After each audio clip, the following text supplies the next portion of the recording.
Warahmatullahi wabarakatuh. So for this week, we are going to cover the last chapter of PAD 120, which is autocracy. So before I proceed, I would like to all of you to, okay, 29 orang. Open camera mesti tak boleh ni, okay? Sebab semua mesti tak mandi lah, apalah. Okay, so for autocracy, so in this chapter, we are going to learn a few subchapters, which are, first, we are going to learn about the definition of autocracy, and then we are going to learn about the characteristic of autocracy. Apakah ciri-ciri autocracy? So ada beberapa yang kita akan belajar, ada 5 kat sini Okay, and then kita akan pergi kepada types of autocracy ataupun jenis-jenis autocracy. Sini pun ada 5 lah. Okay, itu sahaja untuk autocracy. So ada definition, characteristic and types of autocracy. Okay, class? Alright. Okay. Okay, class, what is autocracy? Last week we have learned about democracy. Autocracy is opposite from democracy. Ianya berbeza daripada demokrasi. Dia juga adalah satu sistem pemerintahan, sistem kerajaan, tapi dia berbeza sangat daripada demokrasi. Okay, first, it means self-authorized rule. Ini bermakna pemerintahan yang daripada diri sendiri yang approve. Okay, kalau kita ingat demokrasi adalah orang kata rakyat pilih, ada pilihan raya, but it is different from autocracy. Okay, so we look at the second point, ruled by a single powerful individual who governs without constitutional limits. Okay, so kalau kita tengok kat sini ialah dia memerintah tanpa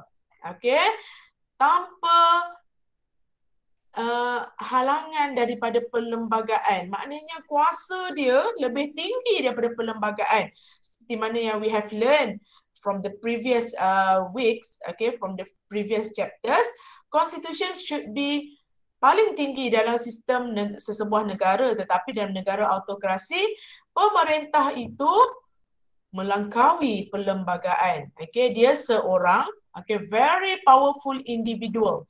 Dia seorang yang sangat-sangat berkuasa lah. Contohnya macam Kim Jong lah yang dekat Korea Utara. It is a non-democratic form of government. This is clear ya. Ianya bukan satu sistem demokrasi. It is a form of government in which one person have an unlimited power. So kuasa satu orang ni sangat-sangat tidak terhad. Maksudnya sangat-sangat banyak lah. Among the countries that practice this form of government are Brunei Darussalam, Saudi Arabia and Oman. Ini adalah negara-negara yang praktis autokrasi. Seperti mana kita tengok, ini lebih kepada negara Islam ataupun negara Timur Tengah. Kalau negara Barat, mereka memang tak percayalah sistem ni. Dia orang lebih percaya kepada demokrasi ataupun republik. Mereka tidak percaya pada sistem atau mereka tidak terimalah sistem raja macam kita ni. Alright? Okay. Kita tengok, kalau kamu tengok gambar ni, ianya menggambarkanlah bagaimana sistem autokrasi tu. Jelas kelas ya? Okay, kita tengok ciri-ciri autokrasi. Madam zoom sikit. What are the characteristics of autocracy? The first one is it gets power by force or violence. Dia mendapat kuasa dari mana? Dari kekerasan dan paksaan. Kelas, madam dah move the nota. Adakah kamu nampak? Boleh tak seorang respon? Madam Risau tak nampak. Nampak ke? Nampak ada. Very. Nampak madam. Nampak. Alright, thank you. Usually the leader of autocratic government gets power by using the violence and coercion. Kalau kita tengok dalam demokrasi, kita ada free and fair election kan? But in autocracy it's different ya. Ianya adalah tentang orang kata dia dapat kuasa melalui kekerasan dan paksaan. Orang tak lantik dia macam merampas kuasa. Okey, contohnya arwah Saddam Hussein lah. Semasa Iraq di bawah pemerintahan Saddam Hussein. Dia kata, I came in on a tank and only a tank will evict me. Saya ni datang dengan bukan tangki, kereta kebal tu. Dan hanya kereta kebal je yang boleh menjatuhkan saya lah. Maksudnya dia memang, maksudnya dia general, maknanya ketua lah, ketua ketenteraan dalam macam Ministry of Defence lah. Lepas tu dia gulingkan kerajaan pada tahun 1968 coup. Coup ni bermaksud guling. Digulingkan lah. It won't cost you much to get a military man in, but by heaven it will cost you something to get him out. Maksudnya bukan tak susah pun kalau kita nak suruh orang dalam kerajaan, orang yang dari background ketenteraan untuk duduk dalam negara ataupun jadi pemerintah ataupun orang kata dalam sistem lah. Tapi sangat susah untuk keluarkan mereka. Ini Salvador Allende bercakap. So coup, kalau kamu nak jumpa perkataan coup ni, dia perkataan daripada perkataan kudeta. Kudeta ni dalam bahasa, bukan bahasa kita lah, tapi bermaksud penggulingan kuasa. Kamu boleh gunakan ayat bahasa ni. Itu yang pertama, mendapatkan kuasa melalui kekerasan dan juga keganasan. Yang kedua, aim to keep power themselves. Apa matlamat sistem demokrasi ni? It is to rule. The power to rule is held only in one person or an elite group. Ianya adalah untuk mendapatkan kuasa dan hanya seorang je yang pegang kuasa tu. Kalau kita tengok dalam demokrasi, kuasa itu dipilih rakyat dan setiap orang boleh ada chance. Tak kisahlah dia daripada mana kan. Tapi macam yang autokrasi, dia je pegang kuasa. Orang atasan saham je. Any decision being made is under the responsibility and consideration of the ruler himself. Apa-apa keputusan yang dia buatlah di bawah tanggungjawab dan pertimbangan pemerintah itu sendiri. Tidak ada, rakyat ni just dengar je. Keputusan tidak boleh dimasuk campur oleh rakyat, rakyat just ikut sahaja. The decision made does not involve citizens at all. Keputusan yang dibuat langsung tidak mengambil kira perasaan dan apa-apa suara rakyat. Itu ciri-ciri yang kedua. Dia simpan kuasa dan kuasa tu hanya untuk diri dia saja. Pemerintah itu. Yang ketiga, political passivity and obedience of people. So ini bermaksud di kalangan rakyat tu, mereka tidak berpolitik, maknanya sangat pasif dan mereka hanya obey saja ataupun sangat tinggi level ketaatan tu. Political parties do not compete openly in politics. Mungkinlah ada parti politik, tapi mereka tak dibenarkan untuk bertanding secara terang-terangan ataupun orang kata bersuara lah. Ada tapi hanya gerakan di bawah tanah. Macam kita dulu lah masa pemerintahan Jepun, kalau ada apa-apa gerakan, pergi mesyuarat dalam gua. Macam tu, sangat-sangat secret lah. The people do not have freedom of voice. Rakyat tidak mempunyai kebebasan bersuara. The leadership usually stay in power for a very long time. Dan pemimpin itu biasanya dia berkuasa sangat-sangat lama. Macam contoh yang ada senang saya, Korea Utara lah, Kim Jong. Kim Jong ni, lepas dia, adik dia pula, lepas tu macam orang kata hanya keluarga dia sahaja. Tak macam dengan demokrasi. Berbeza-beza. Bukanlah dalam satu anak beranak ataupun keturunan. The people are not allowed to involve in the political arena as it may challenge the ruling position. Kenapa mereka tak benarkan rakyat untuk terlibat dalam politik ni, arena politik? Sebab mereka takut rakyat ni, kuasa rakyat akan mencabar kedudukan mereka. The ruler is also the legislative at the same time. Dialah pemerintah, iaitu eksekutif, macam Perdana Menteri dan Kabinet, dan dia jugalah yang duduk sebagai pembuat undang-undang. Dia buat dan dia yang laksanakan. And then dialah yang draft dan dia yang luluskan undang-undang itu. Pemerintah tu. So sangat-sangat orang kata conquer the power. The people have no choice but simply obey it. Rakyat memang tidak ada orang kata ni lah, memang tidak ada pilihan. just obey je, just taat sahaja. Okay, itu ciri-ciri yang ketiga. Ciri-ciri yang keempat pula adalah impose strict press censorship, outlaw opposition parties firm control over the legal system or judiciary. Okay, so ianya bermakna dia mengenakan tindakan ataupun tekanan yang berat terhadap inilah surat khabar, media, dia mengharamkan mana-mana pertubuhan parti politik dan dia sangat-sangat kontrol ke atas sistem kehakiman negara dia. So sangat-sangat unfair ya. The freedom of press is very limited. Okay. Kuasa surat khabar untuk laporkan apa-apa sangat-sangat limited. Okey, dia surat khabar hanya dibenarkan untuk menyokong kerajaan, untuk laporkan sesuatu yang menyokong kerajaan, bukan sebaliknya. The people must obey the law and policies of the ruler. Dan rakyat ni kena taat je walaupun benda tu dikatakan tidak adil. The mass communication, media like television, radio and press are solely controlled by the government. Macam kita ada juga TV kerajaan, TV swasta kan, tetapi untuk di negara yang macam ni, televisyen, radio dan surat khabar memang dikontrol sepenuhnya oleh kerajaan ya. Okey, yang kelima, do not respect individual rights. Okey, so maksudnya sangat tidak menghormati hak asasi seseorang, individu lah. The autocratic rule where the involvement of people is very limited. So maksudnya pelibatan rakyat, suara rakyat sangat-sangat terhad atau boleh dikatakan tidak ada lah. Okay. The citizens are forced to accept a leader even though the leader is not the chosen one.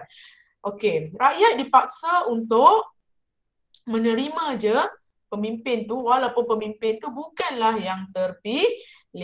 There will be no election in this type of the country. Tidak akan ada, memang tidak ada pilihan raya lah kan negara yang semacam ni. Okay. Dan the selection of the leader is determined by the ruler. Okay. Selection ni orang panggil pemilihan lah. Pemilihan ni, okay, kalau kita melalui pilihan raya yang diorganize oleh SPR, dipilih oleh rakyat, kan? Itu tak berlaku dalam negara yang macam ni. Sebab pemilihan pemimpin dibuat oleh pemimpin itu sendiri. Only ideology professed by the ruler is practice. Sampai ke pemikiran rakyat pun mereka yang bentuk. Okay, so ideology means a worldview that explains current political, economic and social condition and predicts what the future will be like. Okay, so bermaksud ideologi ni maksudnya apa? Macam pemikiran tentang politik, ekonomi dan sosial dan mungkin jangkaan tentang apa yang berlaku di masa hadapan. Itu ideologi, macam pemikiran kita. Even dalam otak pun mereka nak kontrol. Okay, example of ideology adalah communism. Ideologi lah, ideology, the way how we think about something. Okay, about the negara lah, about how the country should be ruled. Itu pun dia nak kontrol. Alright, pemikiran pun tak boleh. Okay, sebelum kita pergi lebih jauh, Madam suka untuk Madam tunjukkan satu video lah. Video ni boleh menyebabkan kamu macam orang kata seronok nak tengok dan memahami tentang apa itu negara autokrasi. Alright, okay, sekejap ini. Okay, the most distressing country. Okay. Okay, kita tengok sekejap. Tak tahulah.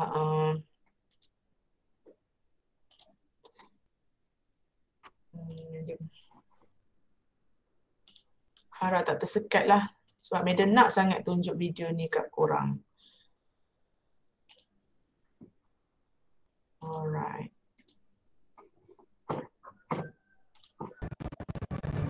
Tersekat. North Korea is not a joke. It's one of the worst countries in the world. It's isolated, it's dangerous, it's strict. But above all, it's depressing. So here is my time inside North Korea. I visited North Korea by taking a 24-hour train from Beijing to the border. Here, you can only enter as part of an organized tour group. and then we have to take a train to North Korea for 24 hours. And the minute you cross the border, you enter a whole new world. Soldiers will inspect everything you own. They check every picture and every page of every book that you have.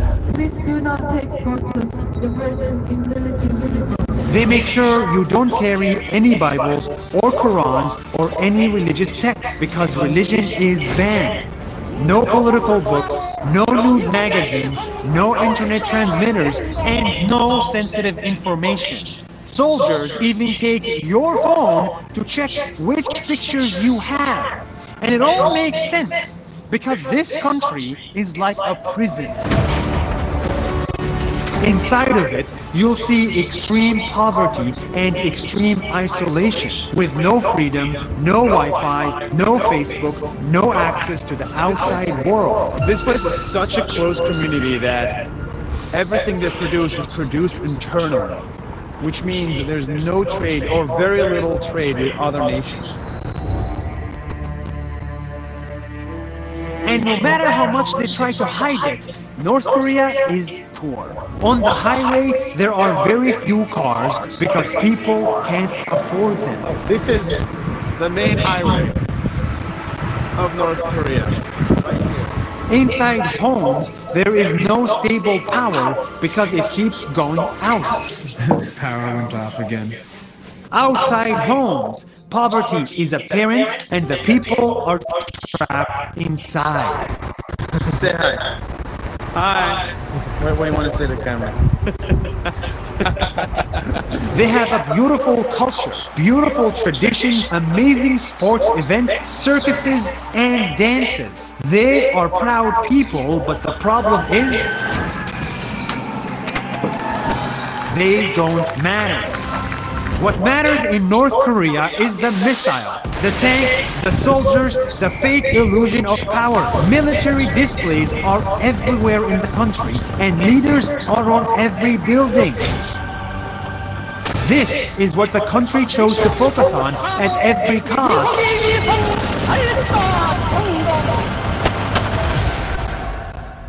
And not this.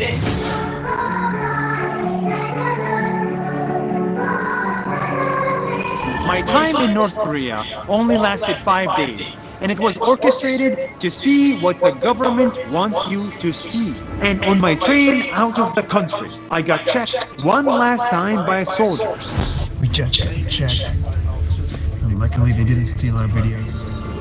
And as soon as we were in the clear, I cried. I cried for the people there. There is no solution for the average North Korean. Their country is and will remain a prison. One day, it may be as prosperous as its neighbor, South Korea. But that day is very far from today. See you next week.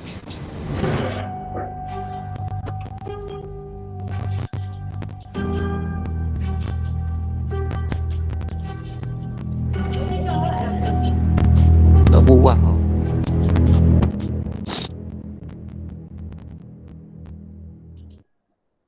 Okey, dapat tengok jelas tak? Jelas, madam. Itulah. Jelas. Jelas.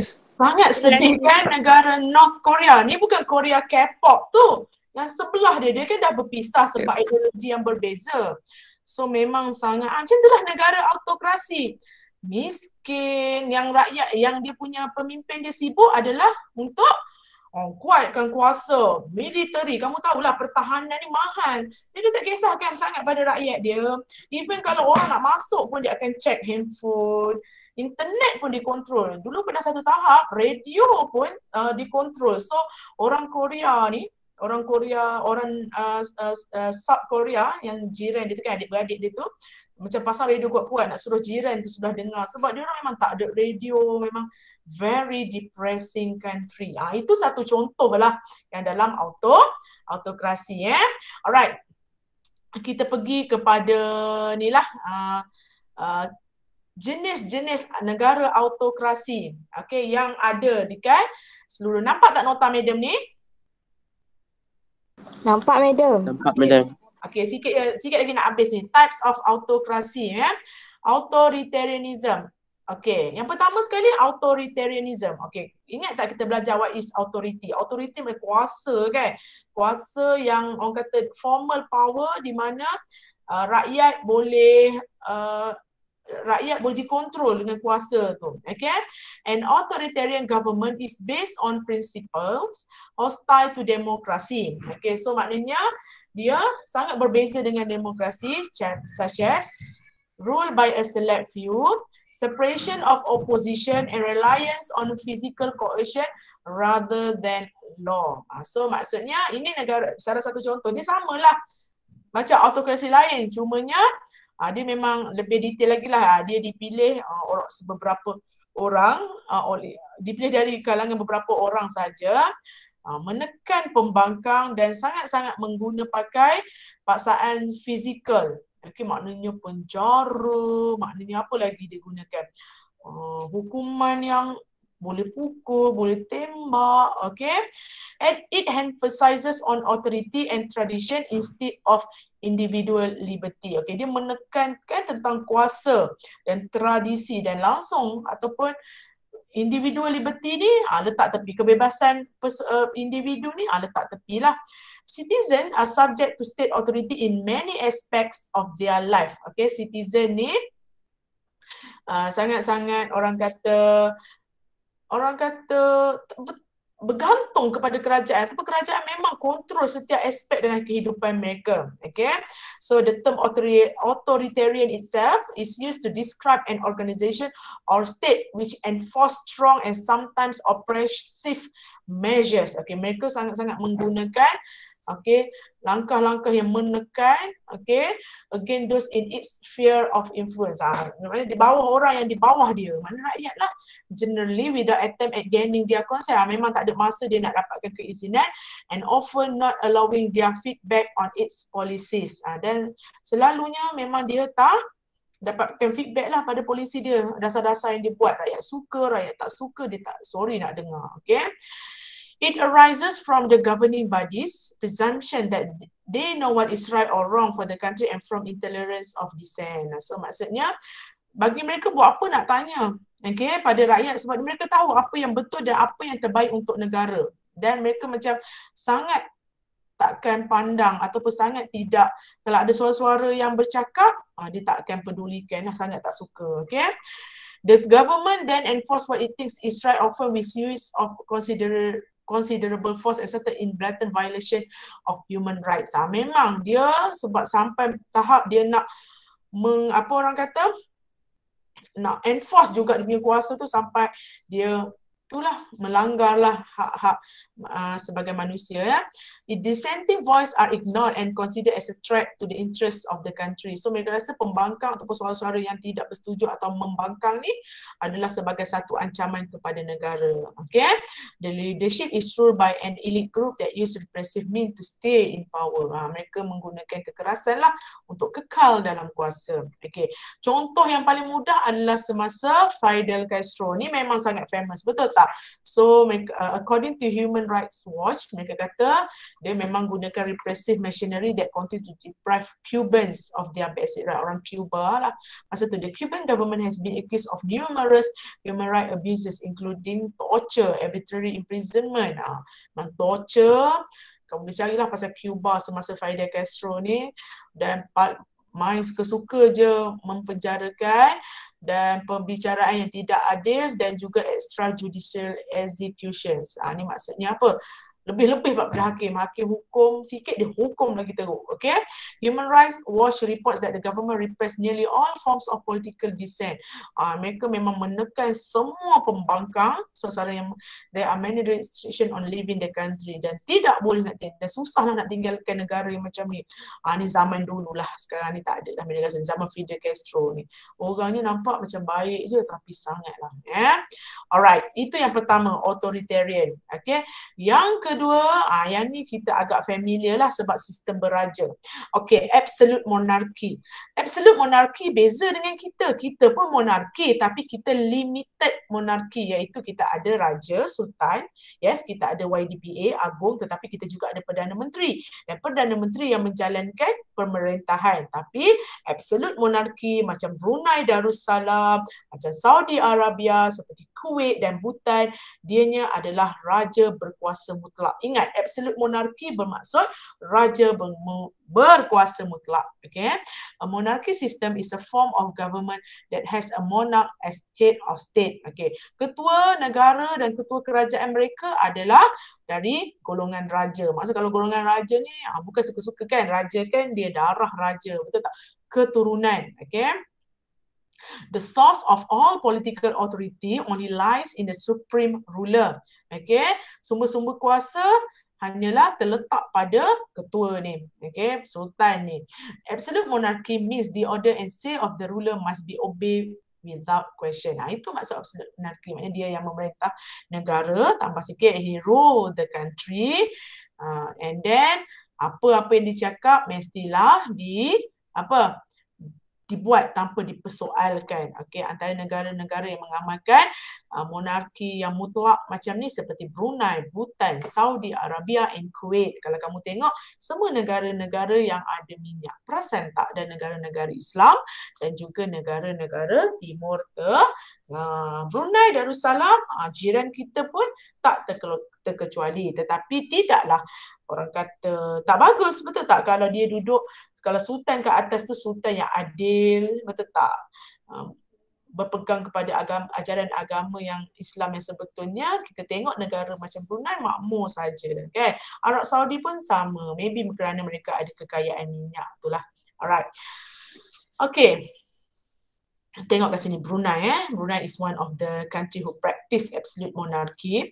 Brunei is the first ASEAN country to implement the highly controversial hudud law. Okay, Brunei adalah negara Asia pertama yang melaksanakan undang-undang yang sangat-sangat kontroversi ni, iaitu hudud. All Bruneians, okay, semua orang-orang Brunei, including its non-Muslim, termasuklah orang bukan Islam. Bukan tak ada orang bukan Islam, ada, tapi have to adjust their life to fit into the lifestyle of the majority Muslim. Okay, mereka mestilah fitkan kehidupan mereka, cara hidup mereka dengan orang yang beragama Islam. Contohnya, orang Cina ataupun orang Hindu ataupun orang Buddha di sana tidak dibenarkan untuk makan secara terbuka semasa bulan Ramadan. Okay, macam itulah, tak sebenarnya memang sangat-sangat strict lah, dia mau ikut je. Okay, alright. Yang ketiga, kita pergi kepada military rule ataupun pemerintahan ketenteraan. Okay, so ini kalau tadi raja yang memerintah, yang ni pula tentera pula yang memerintah sesebuah negara. Ini juga adalah one type of autocracy. It is a form of government where in the political power resides with the military. Okay, most military dictatorship are formed after a coup d'etat has overthrown the previous government. Macam yang dia cakap tadi lah, coup d'etat. Coup d'etat ni bermaksud apa? Orang kata penggulingan kuasa. Maknanya dia dapat kuasa pun bila dia gulingkan kerajaan yang terdahulu, sebab dia kata kerajaan terdahulu ni tak adil, tak bagus, memijak rakyat, jadi digulingkan. Okay, masa tu rakyat memanglah sokong dia. Lepas tu bila rakyat di bawah dia, baru rakyat tahu betapa firmnya. Okay, example yang paling senang yang macam Aiden cakap masa mula-mula tadi ada seperti Iraq semasa pemerintahan Saddam Hussein. Okay, so kamu kena tengok pemerintahan ni kadang-kadang dia memang bergantung kepada pemimpin. Macam kita lah, Perdana Menteri kita yang ni macam ni style dia. Perdana Menteri yang ni style dia. Dia berbeza-beza. Begitu juga dengan sebuah negara. Iraq bawah Saddam Hussein macam ni. Iraq bawah ni macam ni. Macam itulah Yasir Arafat lain, jenis-jenis dia lain. Okay. Military regimes tend to portray themselves as non-partisan, as a neutral party that can provide interim leadership in terms of turmoil. Dengar ni, interim leadership. Interim Prime Minister. Okay, so kita baru dengarkan pasal interim Prime Minister kan. Actually it's not, orang kata it's not ni lah sebenarnya.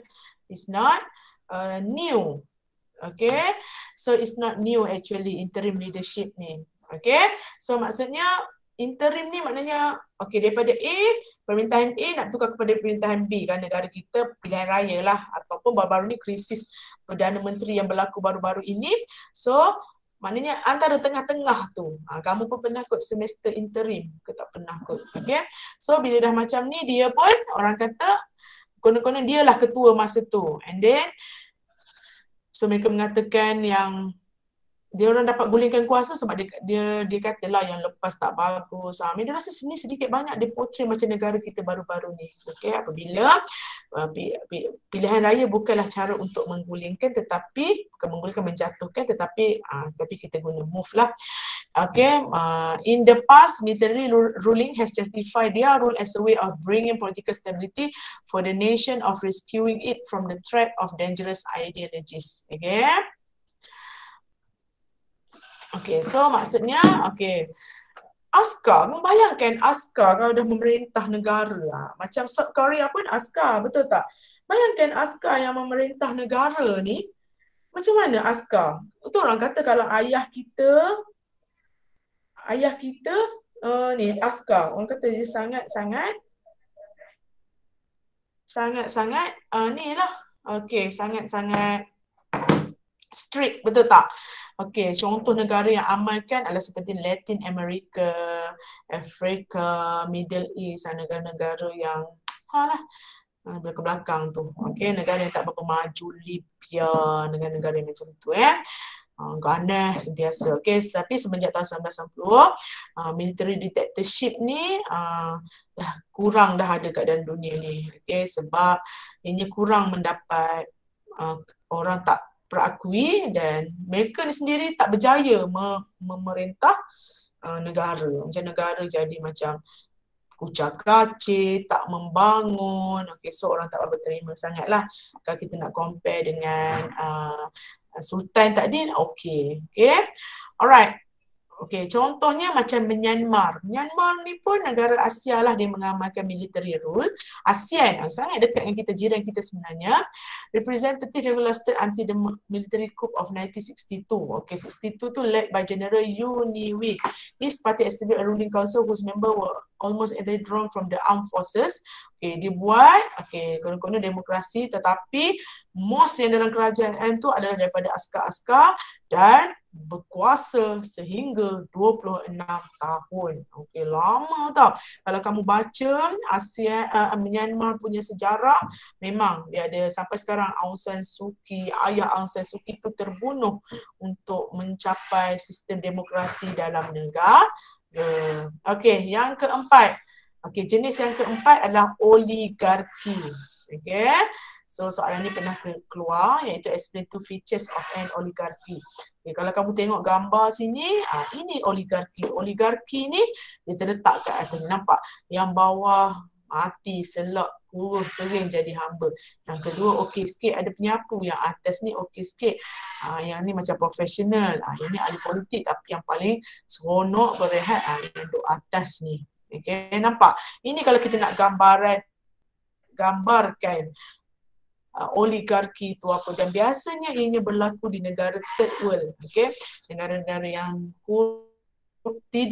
negara-negara tidak maju, negara-negara miskin, di mana yang miskin terus menjadi haba abdi untuk golongan atasan. Okay, so kalau oligarki ni keywords dia adalah rule the few, okay, diperintah oleh beberapa orang saja dan hanya elite group. It is a political regime where most or all political power effectively rests with a small segment of society. Okay, itu regime politik di mana kebanyakan kuasa terletak dekat small segment of society. Di mana kat sinilah yang kecil ni, nampak kan? Kalau yang ni ramai-ramai, tapi ni yang kecil ni lah.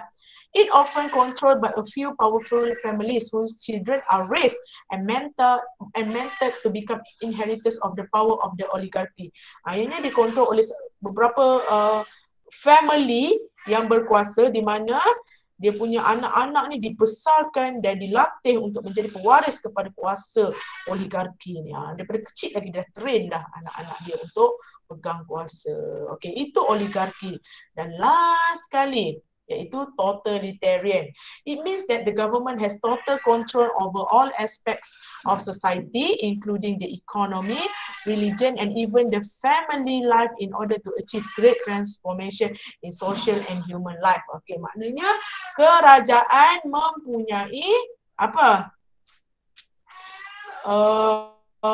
Mempunyai kuasa ke atas setiap aspek kehidupan rakyat, dari segi ekonomi, religion dan juga kehidupan keluarga. Okay, supaya dia fikir, okay, kita nak transform hidup. Ini contoh negara China. China memang sangat kontrol. Sebab tu kalau madam tak silap madam, Lin Dan tu mak ayah dia adalah orang kata dua-dua atlet yang bukanlah diarahkan ke tak tahu macam, tapi kahwin atas macam arahan kerajaan China lah. Okay, sebab itulah Lin Dan tu sangat-sangat hebat sebab ayah dengan mak dia memang atlet hebat kat China. A totalitarian state is one where the authority of government is total and absolute, claiming jurisdiction over the whole of a man's life. Okay, so memang dia control hidup setiap rakyat dia. No part of a man's life is outside the detailed supervision and control of the state. Okay, tak ada pun. Kita nak buat keputusan sendiri pun susah sebabnya semua dikawal oleh kerajaan. Kehidupan ni kena jelas. Total of our life ni dikawal oleh kerajaan. Example of totalitarian is Soviet Union under Mikhail Gorbachev, Cuba, macam saya cakap tadi, under Fidel Castro, and Spain under Franco and Mao China. Itu dia cakap. Setiap negara tu dia ikut pemerintah dia. Okay? So kalau kita tengok apa dia, all aspect of individual and social life are considered to be political concern of the government and fit for regulation. So maknanya kehidupan sosial kita ni dikatakan sebagai hal-hal politik negara dan mesti ikut peraturan. Okey, dan hanya satu parti je yang ada dan dia je yang sah di sisi negara tu, undang-undang negara tu. Yang lain tidak. Okey, all party, all activity of the politics dichannelkan oleh parti ni.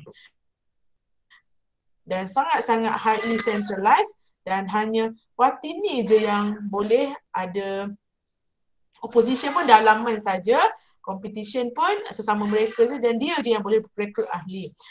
Okay, the judiciary and the mass media are rigidly controlled by the government. Judiciary dengan mass media sangat-sangat dikontrol oleh kerajaan. Terror is used where necessary to enforce obedience and suppress criticism. Okay, keganasan digunakan. Okay, apabila diperlukan untuk supaya rakyat taat. Dan kita panggil orang-orang yang duduk dalam negara totalitarian adalah detector. Okay, Jun 2020 keluar. Sam lepas keluar dan final test, disuruh write short notes on totalitarian government in North Korea. Alright? Okay, faham ke yang ni? Okay, habis dah chapter. Alright. So, macam mana? Okay tak? Faham tak chapter ni? Faham tak? Faham, madam. Faham, madam. Dengar tak bunyi kambing? Dengar. Sangat kuat ke apa? Tu. Kuat tak? Tak kuat mana tapi bunyi. Tak kuat orang ni pun biasa. Ini serabut madam, kambing madam ni. Biasa je. Ya Boleh, madam. Serabutlah. Okay, madam nak minta kamu semua tanyalah. Tak boleh nak tanya. Boleh tanya tak? Sikit-sikit pasal chapter ni. Sebenarnya takut kamu tak faham ke apa. Madam tengah tengok You Future. So ada beberapa lagi yang masih tidak menanda pula. Apa orang kata? Masih belum ni lah. Cuba tengok ni. Dini tak tanda attendance. Nora Shikin. Lepas tu kan mulalah nak WhatsApp madam. Lupa Adam tak mari kelas. Daniel, Ezad Ashraf, Hamizan. Ni semua tak mari kelas lagi. Nur Umirah Alia and Umi Nur Maisarah masih belum menanda attendance. Alright? Okay. So, madam nak tanya. Aiman Nike Uday. Mana Aiman? Ada tak? Aiman? Tak ada dah tu. Aiman? Ni je madam, ada madam. Aiman Nike. Ni ada. Okey, madam nak tanya kamu soalan pertama. Autocracy is A, B, C or D? Where is apa jawapan dia?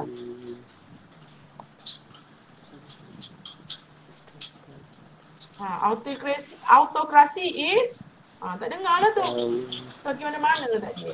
Depan ni memang nak tanya lagi yang lain. Aku tak jawab siap. A, B, C or D?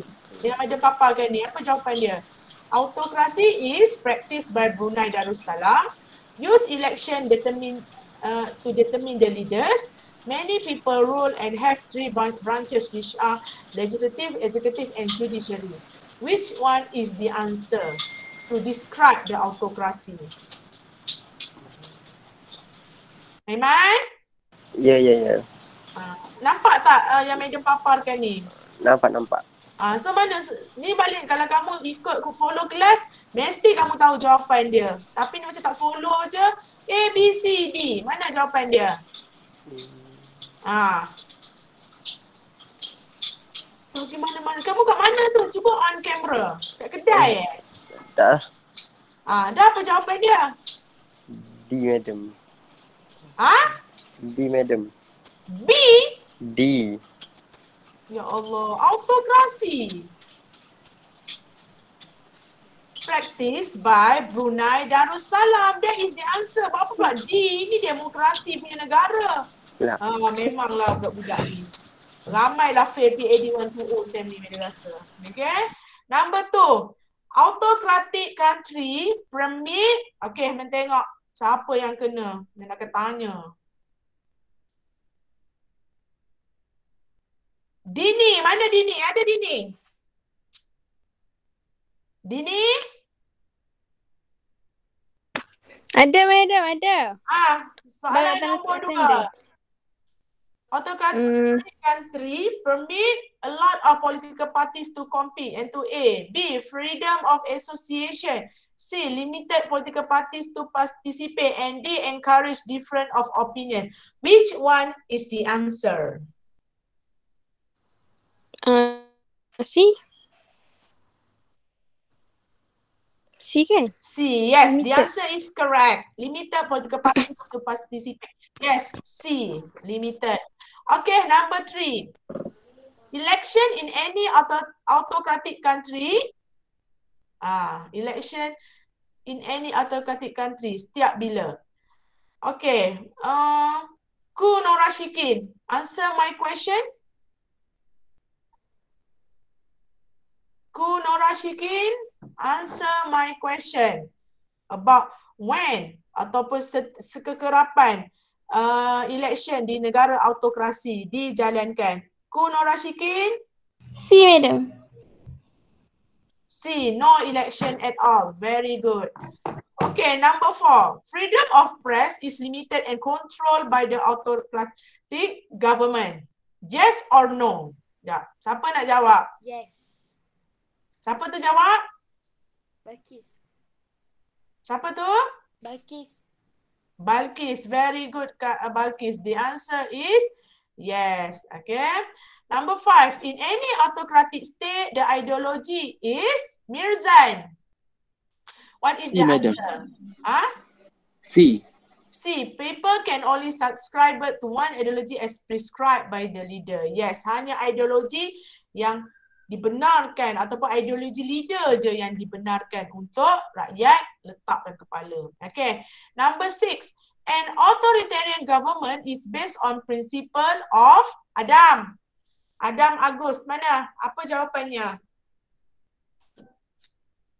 Based on what principle that authoritarian government is based on?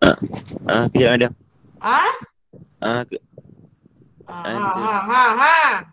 Authoritarian government.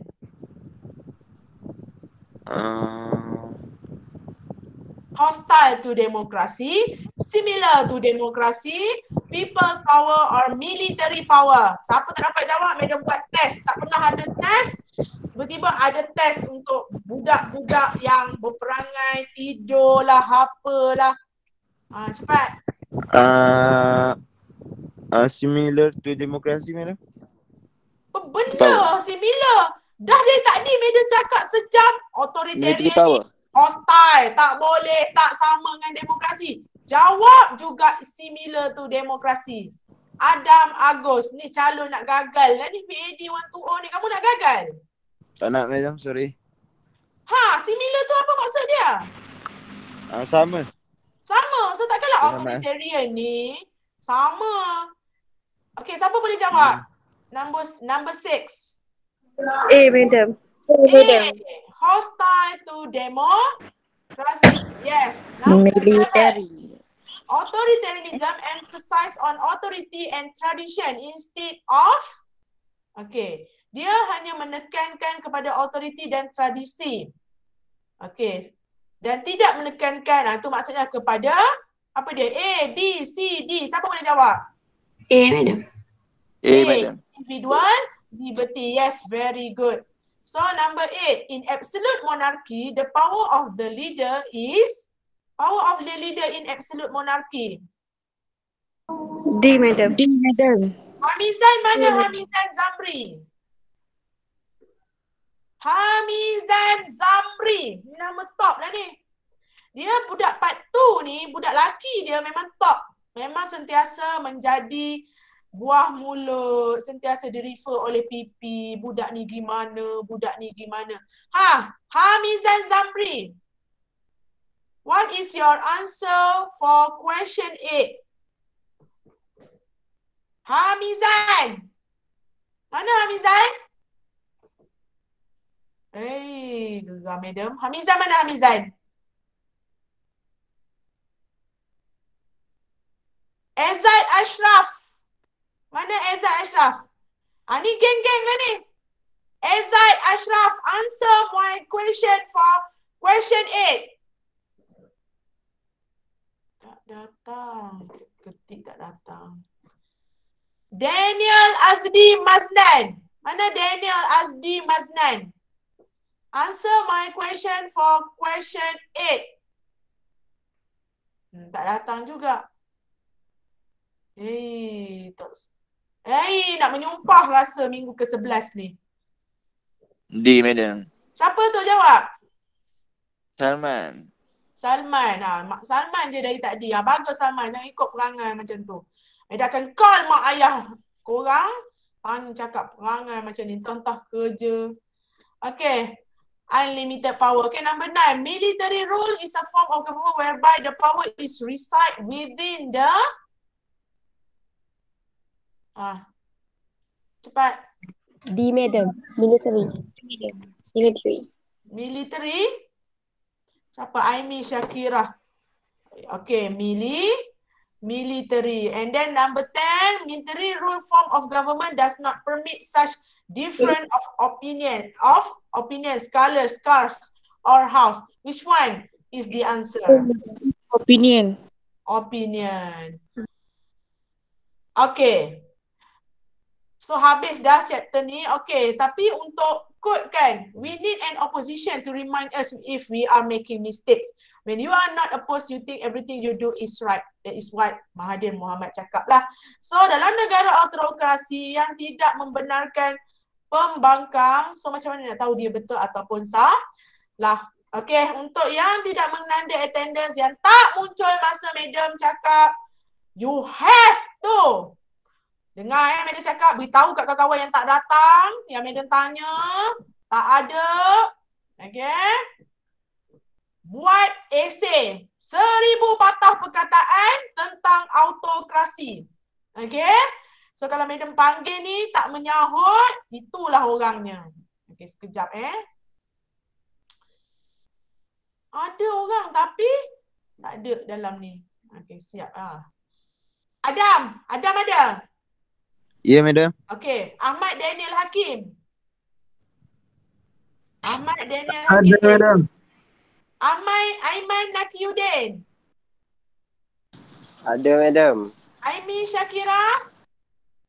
Ada, madam. Ain Najwa. Ada, madam.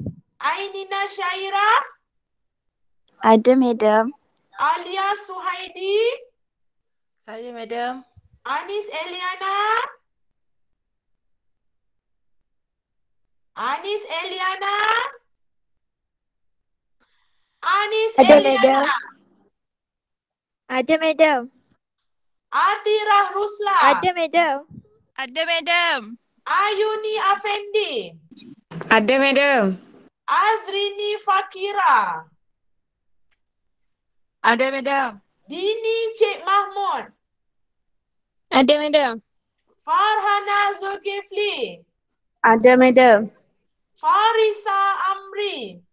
Ada, madam. Firza Nazir. Ada, madam. Fuad Nasir. Fuad Nasir. Fuad Nasir.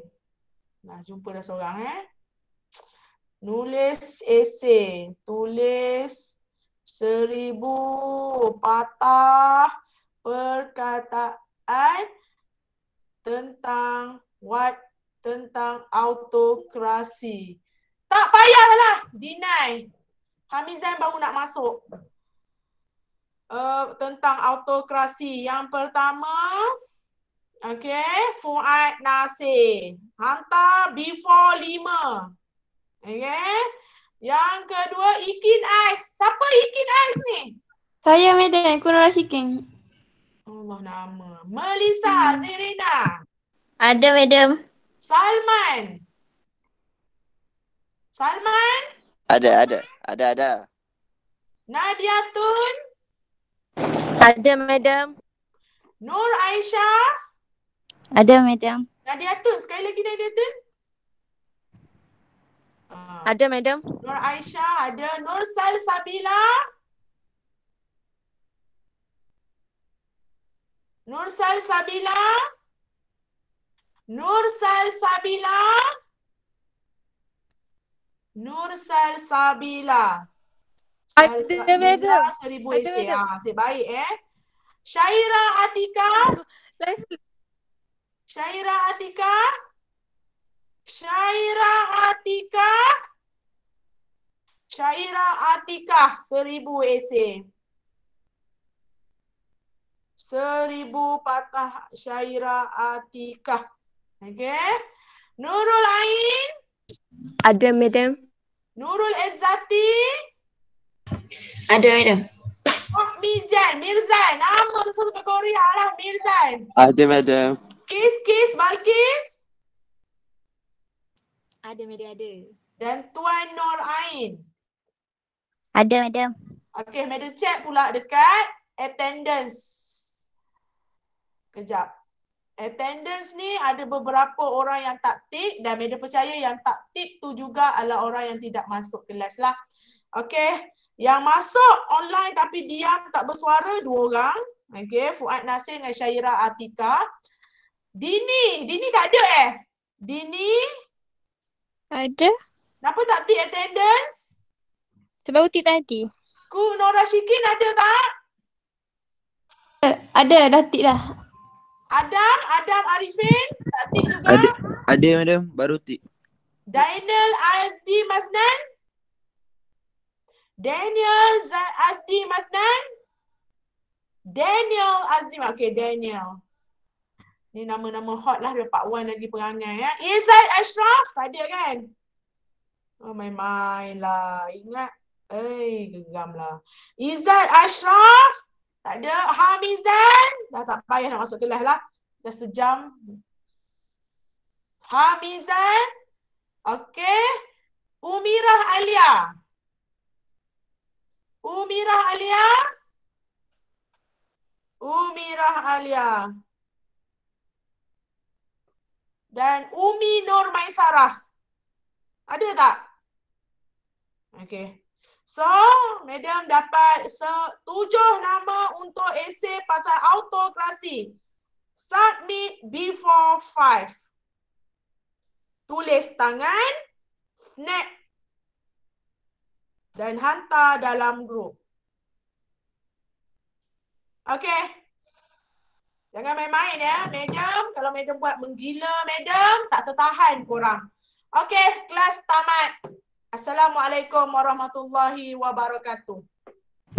Waalaikumsalam, madam. Waalaikumsalam, madam. Terima kasih, madam. Terima kasih, madam. Madam.